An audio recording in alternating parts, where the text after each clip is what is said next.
Usain Bolt! Cleveland! This is for you! Remember the name!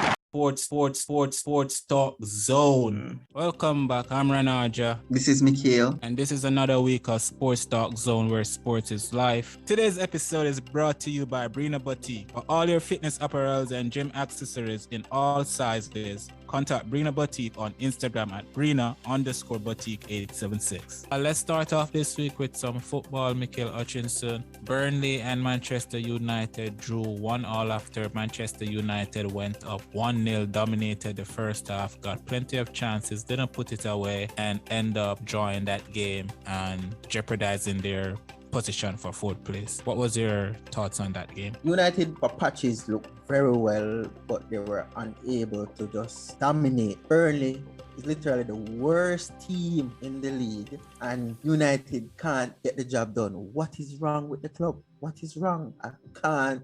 For the love of me, I don't know what is happening. Manchester United, as I said, they look good in Spurs. They were you would have thought that it would have been a walkover, even based on the game start, because Varane got a header early out, they ruled it offside, and then Pogba scored, and they got other chances, and they were just there. But the game of football, if you don't capitalize on your chances, one goal cushion is just never enough. Anything can happen at any given moment, and once you don't make use of your chances, and that's basically what happened with United. At no point in time, Burnley should even join with Manchester United, based on the fact at the position that Burnley is in last, only winning one game out of playing 20. They're the worst team. Manchester United is basically throwing away the top four because it's theirs based on the position that they were in, and they're just not making use of their chances. These easy fixtures, this should have been 3 points in the bag, business as usual, and move on to the next. So I don't know what's up. I agree 1000% with you. Manchester United obviously have deeper rooted issues that basically gonna take a while to solve. I realize that now everyone is blaming Ronaldo for the reason Manchester United not winning.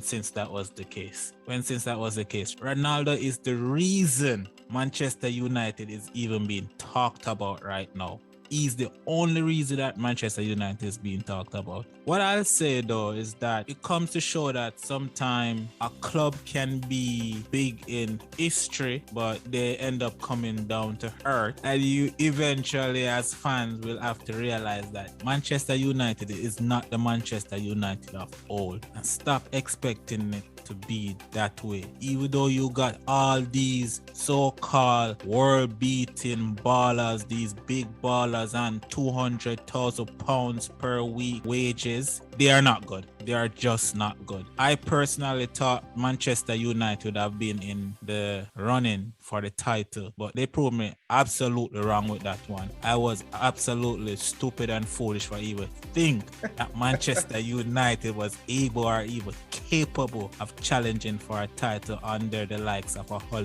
right? So I'll come back to full circle. They are now falling back into where they really belong, 5th, 6th, 7th, mid-table stuff. That's pretty much it for, in my opinion, for Manchester United. They can't say it's because they don't have the talent, because they do, right? So it gotta be something way deeper. The reason why they just cannot bring out the performances that they need to. Well, I would not say you were stupid to pick them, because this was a team that finished second last season and they added young talent plus your goal. You could have said that yes, this team finished in second, adding better players should be in the mix, but it just didn't work out. I don't know what's the problem. Honest, coaches change, players change, same result. Players change. I wouldn't say the players really change. It's pretty much the same set of players. New Meaning players that came in, but pretty much the same set of players are at the club. But we got rid of some who probably, making trouble in the dressing room for lack of playing time. But you should have seen, I don't know, some improvement somewhere, somehow. But I just think Manchester United suck, and they're gonna suck for for a good little period, and the fans will just have to accept that. Liverpool went through a phase like that. Arsenal currently going through a phase like that. The fans just have to accept when their team are no longer the team that they thought it was at one point. So that's what it is right now. All right, let's talk about today's game though, with Manchester United and Southampton. I think this one was worse than the Burnley game, even though Southampton is a better team, in my opinion. I think today that Manchester United had all the opportunity to win that game, but when they reached down to the final third, they made the wrong decisions. Ronaldo got a good chance, kind of scuffed the ball, didn't get a full contact to roll it home for a goal when he went around the keeper. Sancho also got a good chance that I personally think it took too long to make his decision and end up trying to put it around the keeper, but the keeper was big enough, didn't make it happen. Then Ronaldo got another chance, like I guess that we would call a volley, and he kicked it right at the keeper. Yeah, and I would say for the first 30-35 minutes of that game, United was being very dominant. Pogba was in full control of the midfield, but after that it was basically Southampton. And unfortunately, you guys didn't really lose that game because Southampton got a couple chances that maybe they could have made it 2-1. That's what I was getting at, to say that, stating that Manchester United was lucky that this game finished 1-1, and that is why this is even a worse result in comparison to the Burnley, because Manchester United creeped through in not losing, even though Southampton's a very open and attacking team. And because after Manchester United scored the first goal, you could just see them soaking up that pressure, even though it went into halftime at 1-0. But Southampton was just coming at them and attacking. And at the start of the second half, they eventually scored. And but realized, yes, Manchester United looked good starting out the game till they got the goal, and even before that, after then, creating more opportunities. But as I said, they just not know how to finish off these teams that they're supposed to be more dominant than. I don't know, they're allowing these teams to get back into the game. So yes, if purrs are burst within the game, how yes, this Manchester United look like a good team, how they're passing the ball and making plays and creating chances, but it's yet again going up and allowing the team to come back into the game. And even so, even if the team scores, we're unable to now, these are 2 consecutive games, unable to try to find that winner. And I don't know why. I know why. Why? Ronaldo is currently going through a goal scoring drought, and that was the main source of goal for Manchester United. Ronaldo can't score anymore. Manchester United can't win a game. Just look whenever he find back the back of the net, you see how quickly Manchester United is back to being a winning team. That's really what's going on here. Ronaldo have a little dip in form, just a little dip in form, because I think this is his 6th game without scoring a goal.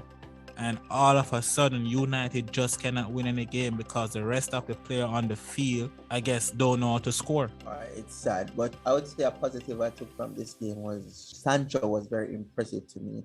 I like how he's coming into his own. I was very skeptical or very harsh on him when he just came to United, but he's growing.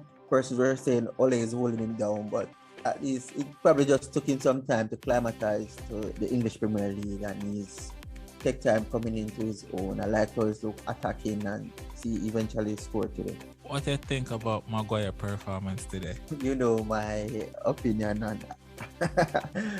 And even, boy, one point I thought he actually even gave away a penalty. I said, Jesus, peace, and come do it again. It was horrible, but I don't know. That's your captain. Exactly. So look at that. The person who is leading the team, if you take him out and put him anywhere else, he can't even make no other top side. So I don't know. Manchester United, as I said, start well, unable to hold off the teams. Something needs to happen. So something is going right in terms of getting that first goal, and what we need to know, get the goal, apply more goals, and then finish off the team. Yeah, but don't know if that is ever going to happen this season, but only time can tell. All right, let's move into some controversial stuff. Kurt Zouma was caught on camera kicking his cat, and there's a uproar about him being banned from the league, cut from West Ham team, a whole lot of stuff going on. Pretty much they're trying to cancel him for kicking a cat. How do you feel about this? All of those animal activists will say I'm very insensitive because I don't see the big deal. We don't know what the cat did, and personally saying regardless of what the cat did, he did not deserve that treatment. But it's not like he killed the cat and then I'm hearing about police investigation and they came and they took away the cat and Panthers dropped him. Oh my gosh. And when you look at it, I've seen so many things happen that is far worse. Remember Suarez bite a man, and nobody's saying that he should be banned for football. And we have seen so many things. But he's fined $250,000 for kicking a cat. I don't understand this. Yeah, crazy times. All right, this is what I will say. It's never okay to be abusive to any form of living thing. Animal, human beings, whatever it may be. But I don't think canceling a person or trying to take away a person's livelihood is the right way you go about punishing a person for something like this. You should try to at least teach the person, let the person be able to redeem themselves, not try to take away everything the person have worked their entire life for. Some of these people who are bashing and criticizing and making all form of negative comments towards Kurt Zouma have done worse, right? And I personally don't see how you can be a person that is there criticizing somebody for being abusive to a cat, but you go to your meat shop, go get your beef, your pork, your chicken. What do you think the butcher doing when they're killing those animals? You think they're being nice to them and gents and all that stuff? So I personally feel like it's a situation is about you can't decide that you want to cancel a person's livelihood just because they do something that is wrong. You got to allow them to apologize, allow them to redeem themselves, allow them to be a better person. We have to become more of a forgiving society than a society that think that everything a person do, they should be canceled and never ever be seen again amongst a so-called quote-unquote ordinary and righteous people, right? Because what we are seeing now is people trying to literally stop someone from surviving, someone from taking care of your family, from providing for people around them. Yeah, and the severity of the action is not so strong in my opinion. I'm not justifying his action enough. I'm just saying it's not, we're blowing it out of proportion. As I said, I just think that sometimes this whole canceling thing of people is foolish. You understand? Allow people to redeem themselves. Allow people to be better. Don't just come and say, oh, you're a bad person. You need to never be seen again amongst the people who are so righteous and never done anything wrong in their life. That's what I have to say about the whole Kurt Zouma situation. No to cancel culture. No to cancel culture. Let people be able to apologize, learn, do better, redeem themselves. Don't try to stop people's livelihood just because they have done something wrong. Let's talk about some cricket. West Indies was swept in their 3 games ODI series versus India. Thoughts, Mikhail?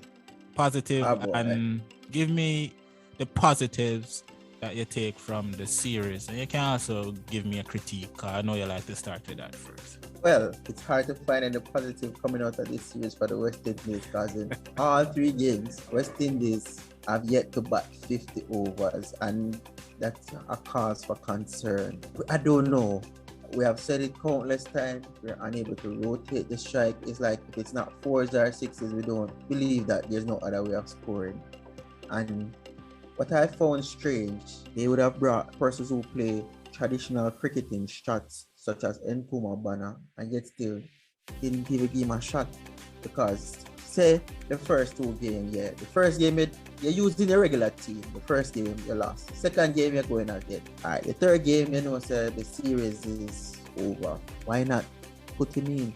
They're constantly playing people like Darren Bravo who have failed and failed and failed. Give somebody else an opportunity, right? Because for West Indies, alright, the only person I would say that impressed will be Jason Holder in terms of what he did with the ball and with the bat in the first game. Odin Smith was decent with his all-round ability, but outside of that, there wasn't any player that stood out. Hope, who should be or has been our best ODI player for the longest while, didn't give us any runs. Brandon King, I thought, coming off a great T20 form, didn't do anything good. Brooks gave us a 1 innings. Horan didn't give us what I would have expected from him. So the team overall, you would have said it and you would have predicted it. We don't stand a chance in the 1 days. We can't play spin. I don't know. West Indies, we need to go back to the drawing board. Say, hey, if you can't put away these bowlers, try to just put it in the gap. Just stick to the fundamental, the basic. They work. They're there for a reason. We just want to go over the top and look explosive and exciting, but that can't come at the back end of the innings. In between, we need to learn to rotate the strike. When you look at times, you're seeing 20 odd overs gone, 5 wickets gone already, and you only at like 20 runs. So you see, we're struggling. And I know you're gonna say, oh, they have potential, but yo, the man, them not good. They're not good.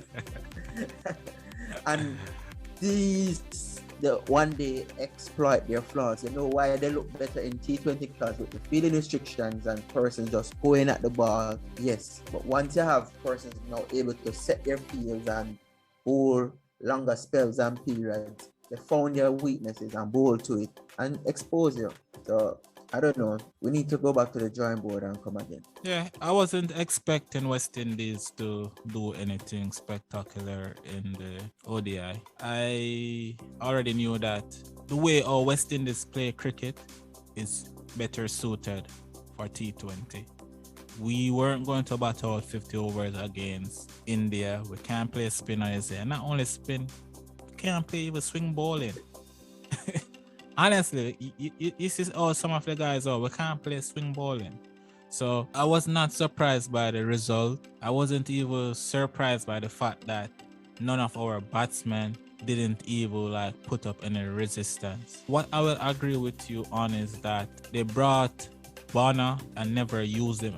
I was shocked by the fact that they didn't use them in the last game because the series was already gone. So they thought they'd have given him an opportunity to see what he looks like, and they didn't do that. I think this might be Bravo final series. Must be. He came back in 2018 and he has only passed 53 times, and this is in every format of cricket. Every format of international cricket that he has played since 2018 until 2022 only passed 53 times. So that should tell you. And if you look at his average in ODI for the last 4 years, it's probably in the low 20s. And you can't have your number 3 batsman having that type of average. It's pointless. So plus he's a bit older now, so I don't think it's a situation where we're gonna be like, oh, he got the potential and he's gonna fulfill the potential or whatever. I think this might be his last series. Not much positive, as you said, to really take away from the series, other than that we bowled out India twice. That was a positive. We got them for under 300 in all of the games. That's a positive also.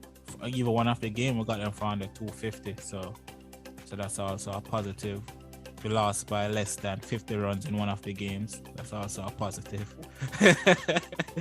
But I think those things can be seen as positive based on the fact that I really expected India to just embarrass us. I wasn't expecting us to win any of these games, so I'm not even feeling any type of way, shock, surprise, or anything. I already expected us to lose. But yeah, that is that. So moving next week, Wednesday, there'll be the first T20 will coming up. I think we stand a chance in the T20 games. Let's move on to the Ipl auction that started today. A few of the West Indies players have already been sold. Some were retained, the likes of Narain, Andre Russell, Kieran Pollard was retained, Jason Older, Nicholas Puran, Shemran Etmeyer, and Dwayne Bravo was picked up in the auction today. And we have a couple more players that will be also in the auction. Evan Lewis, Odin Smith, Roston Chase, Alzari Joseph, Carlos Bradway, Darren Bravo, Fabian Allen, Shea Hope, Dominic Drakes, Kemo Paul, Obed McCoy, Romario Shepherd, Rovman Powell, Shendal Cottrell, Akil Hussein, Brandon King, Fidel Edwards, Aiden Walsh. Who you think of these players will be able to get an IPL contract? Well, based on how he's currently playing, Dean Smith for sure, I think, will be drafted. Yeah, I agree with that. I think Evan Lewis too. I think Evan Lewis will be in the mix. But funny enough, it is so strange. He's not playing for the West Indies, but he's able to go and promise play. he'll be available for IPL. And that doesn't look good. But anyway, yeah. I think Ruston Chase is a myth. Sheffield Rutherford, I think he has a chance. He played. Fabian Allen. I think he has a chance also. Carlos Bradway, myth. Darren Bravo, myth. I'm not sure about Dominic Drakes. Kemo Paul. I haven't seen Kemo Paul play much T20 of lately. Have you? No. And also Hayden Walsh probably. No, I don't think Hayden Walsh is gonna get through. Too many spinners, already in India. Yeah. That's true because I think they manufacture spinners, yeah. I think Rovman Powell coming off that 100 against England might do himself a big favor with that innings. Akil Hussein, I think that is a tricky one. I think he might just get a contract. Andre Fletcher, I don't think it's gonna happen for him. Brandon King, that's a no. I don't think West Indies will dominate the IPL like it used to at one point. And guess who I didn't see in the draft? Or the auction, I should say. The universe boss, yeah, man. No universe boss in the IPL. This is absolute madness. End of an era. It's coming to an end. You smell the rat because even from the last IPL, when you talk about he was leaving to go prepare for the World Cup. Yep, he finished that shit short. He knew that he wasn't going to get much game time because even the game prior to those, he was being on the bench. So he himself realized that it doesn't make sense go back into this IPL because, I'm not who I once was and he's getting old. So move on. And even if they select him, he'd just be on the bench. Probably can go play some lower tier leagues and beat them up, but not at the highest level because I think that the IPL is the highest level form of franchise cricket. So you say we should look forward to seeing him in the CPL then? More than likely, he will be there. Okay. All right. Let's move on to some basketball now. The trade deadline came. The big trade was Ben Simmons to Nets and James Harden to Philadelphia. How do you feel about that? That was a big shocker. There was rumors that Harden was unhappy and we spoke about it, but didn't know that bam. Yeah, so James Harden leaving the big three of the Brooklyn Nets, three-headed monster that should have been the dynasty taking over from the Golden State Warriors, winning back-to-back championship. I'm surprised he left. Why? And then now Ben Simmons, who haven't played basketball since last year playoff. We don't know how he's going to look, but honestly, I don't know. But I think that this might actually be an improvement for the Nets. I don't know which team came out the better of this trade because we know what Harden is capable of doing. Yeah, a lot of people say the Nets won the trade because they also got Seth Curry and... Exactly. And who else they got with that? Well, Ben Simmons, Seth Curry, and Andre Drummond, and they got two other picks. But we saw Andre Drummond last year for the Lakers, and he wasn't anything wow. But Seth Curry, which is Steph Curry's brother, and he might not be as prolific, but he's very good. He's a good shooter. I would take him right now at the Lakers. He's a very good shooter coming off the bench.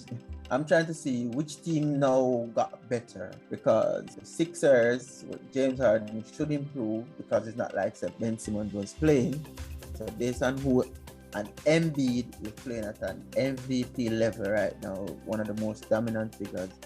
But with James Harden, and everybody knows James Harden is a ball hogger, although we would have seen where his time in the net was more of a facilitator last season, leading the league in assists. So he can choose not to hog the ball, but we're going to have to see how they all look when they play together. He's currently alleged that he's injured, quote unquote. But we're going to see if when he goes to Philly, he'll start right away. But And we don't know what form Ben Simmons is in. Because as I said, he hasn't played since the playoff. We know what he was, but we don't know what he is right now. So honestly, probably then we're going to have to say maybe the 76ers actually got a better deal, because being out for so long, we never know. Yeah, the 76ers definitely got better. As I said, you gotta be skeptic of the shape that Ben Simmons will be in when he comes back to play. You don't know, so definitely gotta be skeptical about that. So you're right that it might be the 76ers who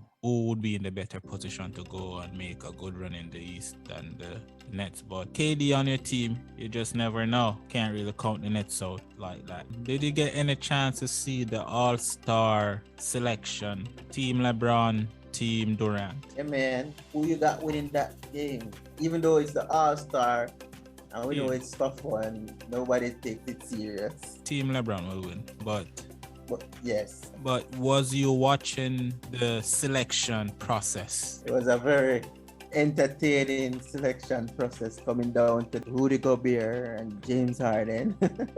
It is interesting that James Harden was the last pick. That was a very, very interesting thing, because you would think as maybe one of the top 10 player in the league, depends on how high you rank him, you would think that he would went way higher than that. Nobody wants to play with James Harden. It was very funny, especially when KD had the opportunity to pick him. He just chose Rudy Gobert. So it's fair to say that Kevin Durant and James Harden had an issue at the net? Probably not. It's probably the fact that James Harden made his way out, because obviously he wanted to leave, and he found out the way he did. Probably he didn't know, because even just prior to that, they had interviewed coach, and he stated that no, they're not trading James Harden. And as Chuck said, you don't want to play with me now, don't play with me then. So you want to be on my team, not playing with me even when it's for fun. I feel you on that one. It was a really interesting thing to really see that you can actually go from a so-called big tree to actually being, I guess, the last pick of an all-star game, because if you're part of a big tree, you're supposed to be one of the better or amongst the best players in the league. All right, let's move on to the Lakers not making any move. Russell Westbrook. My bad. Russell Westbrook. Still a Lakers. I know you mad. I knew it was next to impossible to trade Russell Westbrook, because based on his contract, you'd have to match what he's getting paid. And he's currently getting $43 million a year. And those are MVP type players caliber, and which team would be willing to give up their franchise player in order to take Westbrook, especially based on how he's been playing this season, playing all a game and scoring 5 points as a top player in the league. So that was the issue, and if you're going to give him up, you're going to have to probably just get some rotation piece, but probably a lot of times some of those rotation pieces will come and give you that consistent, maybe 10, 15 points a night. And that's better than getting 30 tonight, 5 the next night. Because you never know what you're going to get with Westbrook. You never know. Yes, he play hard. You're going to get a hard playing, but is he effective? Is he productive? So it's too much poor decision by him. Too many poor decisions. What you're going to get for sure, turnovers. Consistently. So that's it for another episode of Sports Talk Zone. You can check us out on all streaming platforms and also on Instagram at Sports Talk Zone 876.